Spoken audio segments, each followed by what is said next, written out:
Good afternoon. Eric Weiss with NTSB Media Relations. Today you'll be briefed on the January 29th mid-air collision outside Ronald Reagan Washington National Airport.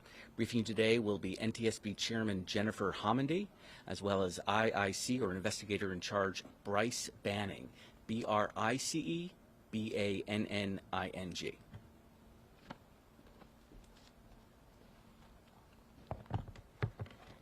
Good afternoon, and thank you for joining us. Today, we're issuing our preliminary report of the mid-air collision involving a U.S. Army Sikorsky UH-60 Lima, or Blackhawk, and PSA Airlines doing business as American Airlines Flight 5342 over the Potomac River in Washington, D.C. on January 29th. As a reminder, our preliminary reports are just that. They are preliminary. We still have a lot of work to do in this investigation, so the report contains only the facts that we're able to validate and release at this time.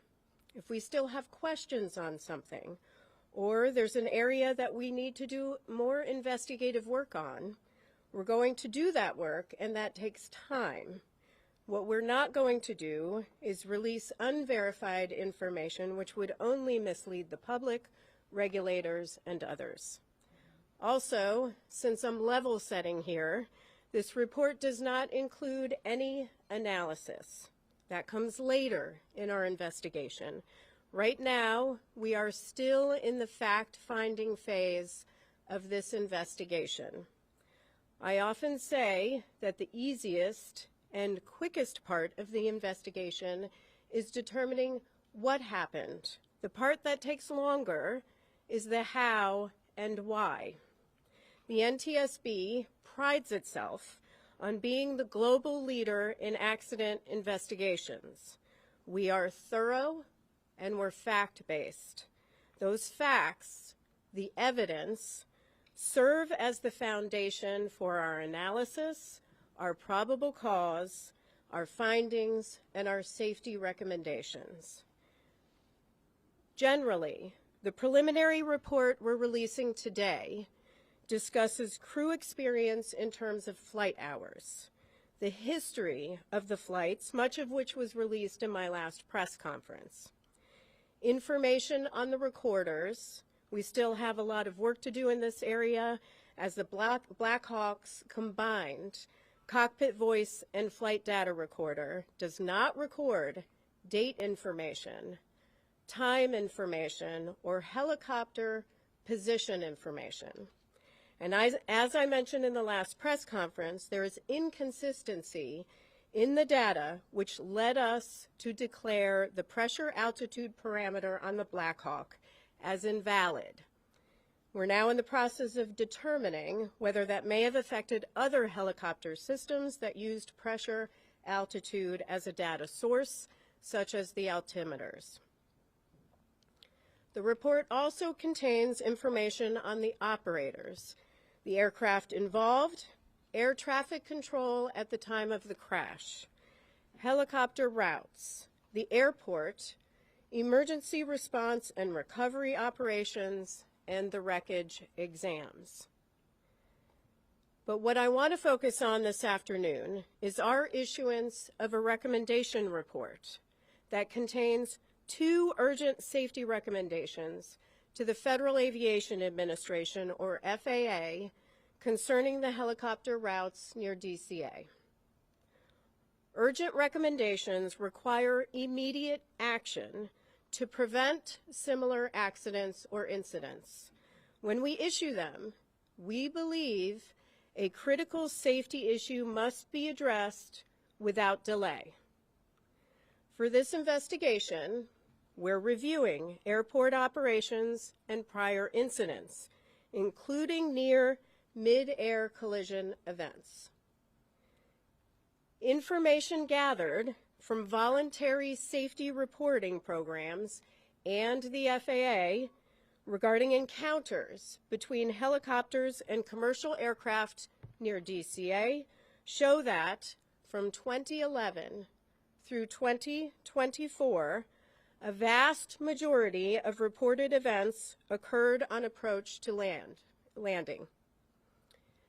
Initial analysis found that at least one Traffic Alert and Collision Avoidance System, or TCAS, resolution advisory was triggered per month from 2011 through 2024 at DCA due to proximity to a helicopter.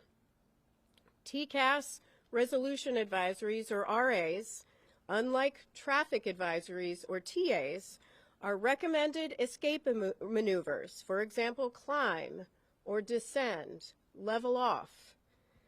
Keep in mind that a TA is issued when the intruding aircraft is about 20 seconds from the closest point of approach, or 0.3 nautical miles, whichever occurs first. They are advisory. RAs indicate a collision threat and require immediate action. In over half of the encounters we reviewed, again from 2011 through 2024, the helicopter may have been above the route altitude restriction. 2/3 of the events occurred at night. We then reviewed commercial operations at DCA and found that between October 2021 and December 2024, there were a total of 944,179 commercial operations at DCA. These are instrument flight rules, or IFR, departures or arrivals. Again, that number is 944,179 commercial operations at DCA. During that time, again October 2021 through December 2024, there were 15,214 occurrences, or close proximity events, between commercial airplanes and helicopters, in which there was a lateral separation distance of less than 1 nautical mile and vertical separation of less than 400 feet. There were 85 recorded events that involved a lateral separation of less than 1,500 feet and vertical separation of less than 200 feet. As a result of the accident, U.S. Department of Transportation Secretary Sean Duffy took swift action to ensure safety and restrict helicopter traffic from operating over the Potomac River at DCA until March 31st. And I want to commend him for that and commend the work of the FAA to also take swift action. As that deadline nears, we remain concerned about the significant potential for a future mid-air collision at DCA, which is why we are recommending a permanent solution today. On the chart to my right is a cross-section of the airspace that extends from runway 33's center line, spanning from the runway to the east bank of the Potomac River. The figure shows the separation distance that would exist according to FAA charts, with a helicopter on Route 4 and an airplane descending on the glide slope to runway 33. As stated in my last press conference and confirmed by the FAA, helicopter routes established by the FAA have no lateral boundaries, and the Baltimore-Washington helicopter route chart includes no warning for helicopters to operate a defined distance from the shoreline. So this shaded region right here represents an approximation of the area in which helicopters could be flown. We know that the helicopter on the accident date was not in this area. It was to the west. But at the maximum altitude here of just 200 feet, a helicopter operating over the eastern shoreline of the Potomac River would have just 75 feet of vertical separation from an airplane approaching runway 33. 75 feet. That distance decreases if the helicopter is operated farther from the shoreline. And again, this helicopter, the Blackhawk, was operated farther to the west. We've determined that the existing separation distances between helicopter traffic operating on Route 4 and aircraft landing on runway 33 are insufficient and pose an intolerable risk to aviation safety by increasing the chances of a mid-air collision at DCA. Let me repeat that. They pose an intolerable risk to aviation safety. We're therefore recommending today that the FAA permanently prohibit operations on helicopter Route 4 between Haines Point and the Wilson Bridge when runways 15 and 33 are being used for departures and arrivals at DCA.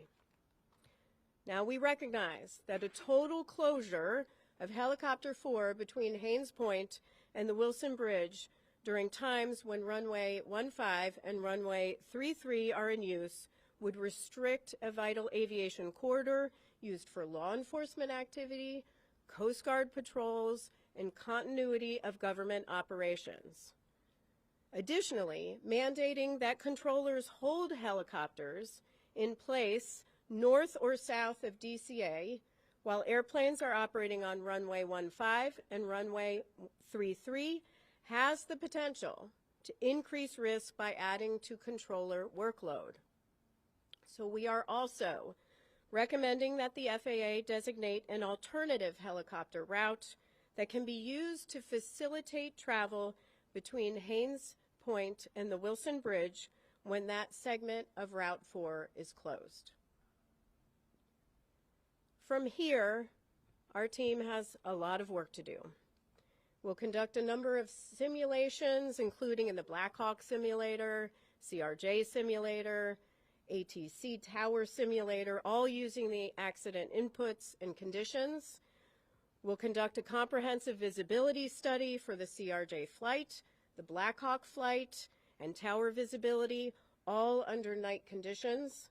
We will conduct additional interviews in helicopter operations and in air traffic control, and the team will continue to examine the radio altimeters, the barometric altimeters, and additional electronics.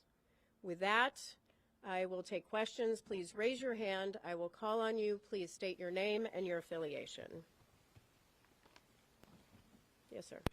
Tom Rousey with ABC7 here in D.C. So it sounds like you're saying the way this was done for years, every day was presenting an intolerable risk. Is that a correct characterization?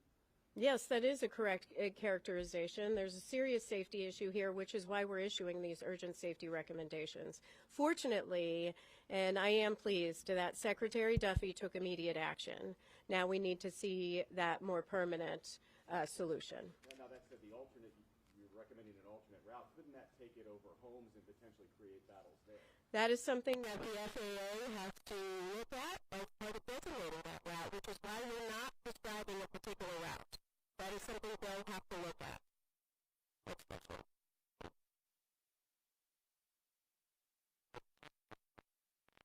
Secretary Duffy, are you saying today that those exceptions should be removed and no helicopters should be able to fly on that particular route?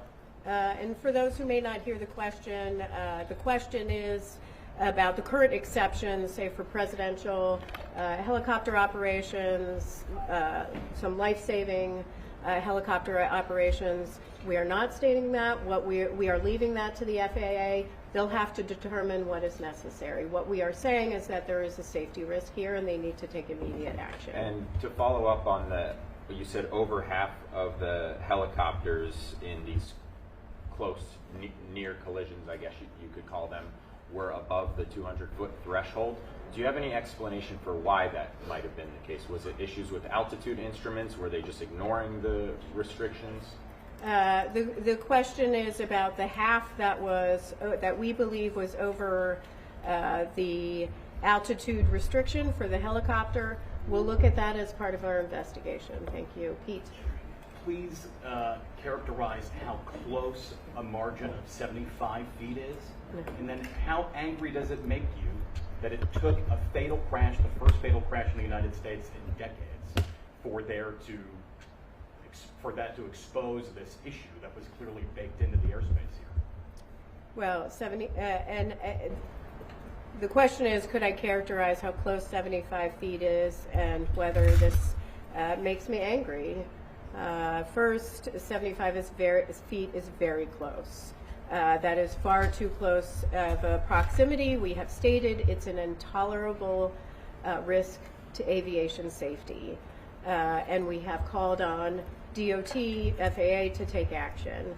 With respect to how angry it makes me, it does make me angry, but it also makes me feel incredibly devastated for families that are grieving because they lost loved ones. It shouldn't take a tragedy like this to occur. Unfortunately, one did, and so we are calling on action, but there clearly were indicators where safety trending could have occurred. Fortunately, we have a secretary in place that is taking safety very seriously, but it shouldn't take a tragedy to require immediate action. Would you call this an oversight, given the proximity of the glide path and the helicopter route? The question is whether I would call this an oversight. I would call it, I mean, it's stronger than an oversight, right? The data we have pulled is from a voluntary safety reporting system that FAA could have used any time. That data from October 2021 through December 2024. They could have used that information at any time to determine that we have a trend here and a problem here and looked at that route. That didn't occur. Which is why we're taking action today. But unfortunately, people lost lives and loved ones are grieving. Sir? Yeah, Chair Hamady, Adam Tuss, Channel 4 here in DC. Have you looked at the frequency of flights at Reagan National Airport, the number of aircraft that are landing day after day, and possibly, could make some recommendations there? Is that something you guys could do?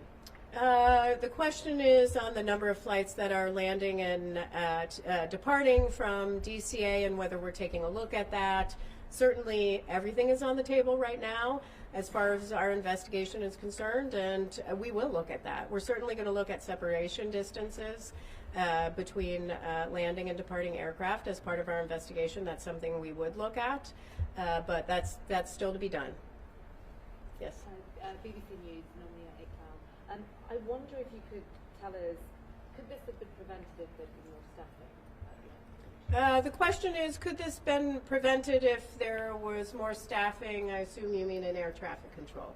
That is part of our investigation and is part of the analysis phase of our investigation. Right now we are collecting facts on air traffic control. In our preliminary report today, we will mention that there were 5 controllers on position.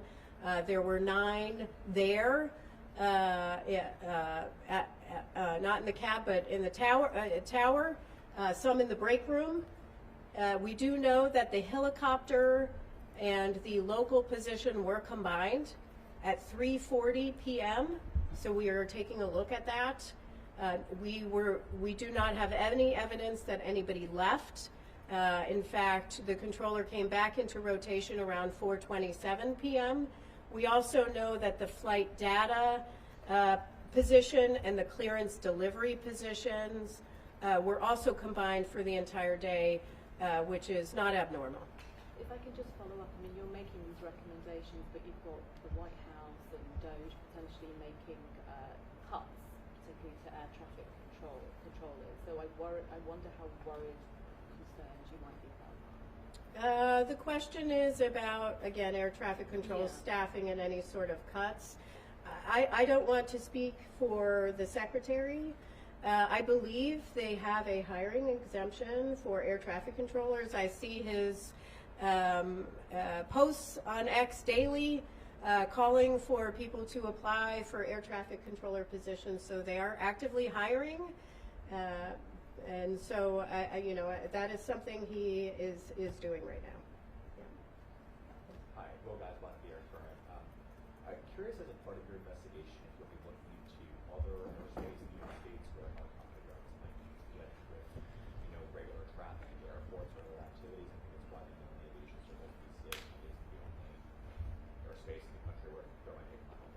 The question is whether we're looking at other airspace where there can be encounters between airplanes and helicopters. That may be part of our investigation. Certainly we've collected the information. I am pleased that FAA has announced that they've already begun looking at other airports across the nation. I would encourage them to continue to do that work. Yes, David. Chair Hamady, two questions for you. One, did the board consider making a recommendation to the military to have ADSB out on all helicopter flights in the area? Because we know that was not operating at the time.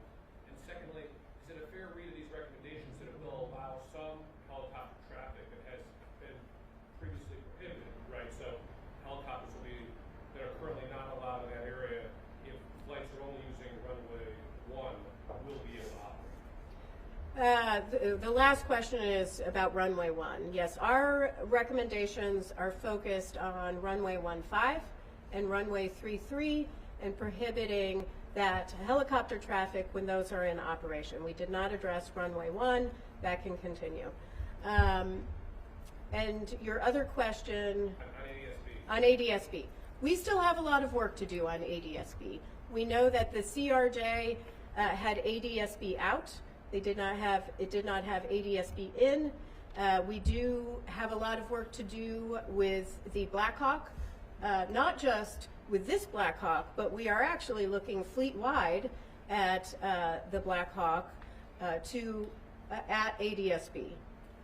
Number one, we have not been able to rule out that in this helicopter we're looking at whether it was installed correctly, whether it was programmed correctly, whether there was some sort of malfunction, or whether it was turned off. But we're not just leaving that to this helicopter. We're looking at it more broadly to really understand how the Army deals with ADSB. Yes? Leah Brett, Gray Television. In that 13-year span, we said there was at least one air traffic collision avoidance triggered each month. Can you give some context as to what that national average is like for other large airports or other airports near military operations? The question is on the TCAS alerts that we found at least one every month from 2011 through 2024, and could we characterize that more nationally at other airports? Right now we're focused on DCA. FAA is looking at other airports, and we are pleased with that and encouraging them to do that. We also may look at other airports as part of this investigation. Two more questions? Yep. We'll count that as one. Okay, thank you. So going back to the collision and evidence, it seems like there's a lot of red flags. Did anybody raise like a red alarm before, or is it just came up because of this incident? And then going back to the controllers and the combining, do you have any insight into how often that happens, especially at the DCA tower? Well, with respect to, there's a question on the controllers and how often they combine. I will say the combined positions of flight data and clearance delivery, as we understand it, is pretty normal. With respect to helicopter and local traffic, there are standards that FAA has in place on when they can combine them, and they have to seek certain permissions. But as far as data on how often, that is something we are looking at as part of our investigation. And I'm sorry, your second question was? Oh, going back to the 1 a month, that type of thing. Oh. Did anybody raise an alarm, or did it just come up because you did the deep dive? Regarding, did anyone raise alarm regarding the TCAS RAs that went off at least once a month? Here's how I'll answer it. The 15,214 occurrences that we identified as close proximity events with the help of FAA, close proximity events between helicopters and airplanes between October 2021 and December 2024. Some of those is information they obtain. A number of those are through voluntary safety reporting systems. So that means somebody did flag it and call it in. Is that the NAS or the FAS, or what's the reporting system for that? Well, ASAP reporting system? Yeah, it's the ASAP reporting system. Next question. Yep. Max Marcello from DC News Now. You mentioned that there was a risk if these permanent changes were not put in place what would your message be to the many people flying in or out of DCA today and in the near future? Well, today, though, with the exception, the question is, what is my message for people flying in and out of DCA? I assume you mean about safety? I just flew with my daughter out of DCA on a CRJ with PSA Airlines. Aviation is incredibly safe. DCA is where I always fly out of. I say often that your biggest risk is in your personal vehicle when you're going to and from the airport. Aviation is safe. However, there are safety issues and areas where we need to improve to make sure that we are at zero. And so that is the role of the NTSB in investigating. This is why we issue urgent safety recommendations. Thank you very much. Thank you very much. To continue monitoring the progress of the investigation, please check ntsb.gov. Thank you.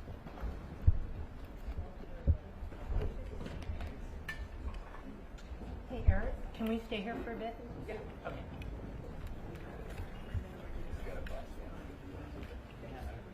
We all set up?